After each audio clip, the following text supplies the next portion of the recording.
This channel does not promote any violent, harmful, or illegal activities. All content provided by this channel is meant for an educational purpose only. বিচার প্রক্রিয়ার দ্বিতীয় দিন সঞ্জয় নিরাপত্তা কড়াকড়ি আজকে চোখে পড়ার মতো। গতকাল বিনীত গোয়েলের নাম নেওয়ার পর আরও নিরাপত্তা বেষ্টনী। তিলোত্তমা ধর্ষণ খুনে চার্জ গঠনের পরই মুখ খুলতে শুরু করেছে সঞ্জয়। যেমন আমরা গতকাল দেখেছিলাম কি বলেছিলেন সঞ্জয়, আগে শোনাবো আপনাদের।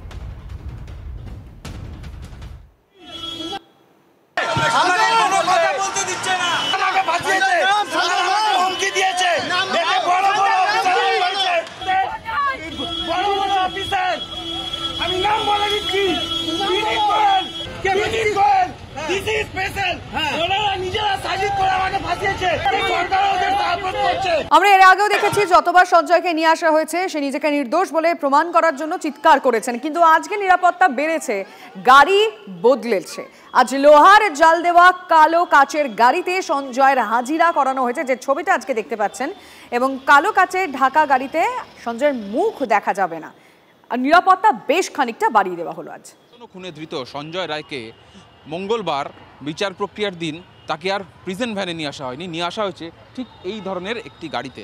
এই গাড়িটি কলকাতা পুলিশে ব্যবহৃত বা লালবাজারে ব্যবহৃত বিশেষ ধরনের গাড়ি, এবং এই গাড়িতে দেখা যাচ্ছে গাড়ির কাচে যেমন এই ধরনের লোহার নেট রয়েছে, একই সঙ্গে গাড়ির কাচ সম্পূর্ণভাবে কালো হওয়ায় গাড়ির ভেতরে কে আছে সেটা দেখা সম্ভব নয়। সঞ্জয়কে এইরকমই অন্য একটি গাড়িতে নিয়ে আসা হয়েছে, যে গাড়িটি এই মুহূর্তে শিয়ালদা আদালতের ভেতরে রয়েছে। একই রকম গাড়ি, একই বৈশিষ্ট্য বা একই ক্ষমতাসম্পন্ন গাড়িকে এই শিয়ালদা আদালতের বাইরেও রাখা হয়েছে, প্রস্তুত রাখা হয়েছে। যদি প্রয়োজন হয় লালবাজার কিন্তু এই গাড়িতে করেও সঞ্জয়কে নিয়ে যেতে পারে।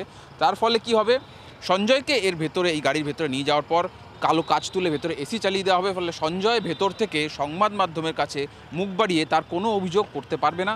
একই সঙ্গে সংবাদ মাধ্যমও সঞ্জয়ের কোনো রকম কোনো বক্তব্য পাবে না, বা তাকে যে ভেতরে নিয়ে যাওয়া হচ্ছে সেটাও ক্যামেরায় ধরা পড়বে না। দেখা যাচ্ছে বা সূত্র মারফত যেটা জানা যাচ্ছে যে আচমকাই তাহলে কেন এই গাড়ি বদল করা হলো পুলিশের তরফ থেকে। অফিসিয়ালি পুলিশের তরফ থেকে বলা হচ্ছে যে সঞ্জয়ের নিরাপত্তার কারণে এই বিশেষ গাড়ি ব্যবহার করা হচ্ছে, উচ্চ ক্ষমতা সম্পন্ন গাড়ি ব্যবহার করেছে। কিন্তু আদতে যেটা অন্য একটি মহল থেকে জানা যাচ্ছে যে যেহেতু পুলিশের বিরুদ্ধে মুখ খুলেছে, খোদ পুলিশ কমিশনারের নাম, ডিসিডিডি স্পেশালের নাম শোনা গিয়েছে সঞ্জয়ের মুখে, তার ফলে বিড়ম্বনায় পড়েছে লালবাজার। আর সেই কারণেই সঞ্জয়ের মুখ বন্ধ করতে এই গাড়ির ব্যবস্থা করা হয়েছে লালবাজারের তরফ থেকে। ক্যামেরা অর্ঘর সঙ্গে সুজয়, টিভি 9 বাংলা, কলকাতা। পরে খবরে আসছে রাজনীতি মুক্ত ময়দানের ডাক, ফের একজোট 3 প্রধানের সমর্থকরা।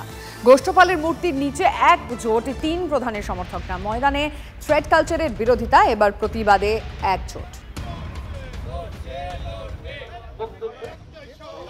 ক্লাব একটা মুক্ত প্রাঙ্গণ, সমর্থকদের জন্য একটা মুক্ত প্রাঙ্গণ, কিন্তু সেই মুক্ত প্রাঙ্গণে আমরা কোনোভাবে সেই যে মুক্তির স্বাদ সেটা পাইনি। আজকাল চোখ রাঙানি ফেস করতে হয়, এবং সেটা পার্টিকুলারলি শাসক দলের প্রভাবেই আমরা দেখেছি আমাদের ময়দানে সেই জিনিসগুলো হয়। কিন্তু আজকের দিনে দাঁড়িয়ে ইস্টবেঙ্গল মোহনবাগান বা মোহামেডান সমর্থকরা সেই সেফটি বা সেই সিকিউরিটিটা পায় না। তো সেই থ্রেড কালচারটা তো অবভিয়াসলি এটার পার্ট হয়ে গেছে। নৈহাটির উপনির্বাচনে তৃণমূল প্রার্থীর হয়ে ভোট প্রচারে নেমেছিলেন ময়দানের 3 প্রধানের ক্লাব কর্তারা, যা সমর্থকদের ভাবাবেগে আঘাত দিয়েছিল, এবং তারপর থেকেই সমর্থকরা ক্ষোভের আগুনে ফেটে পড়েন।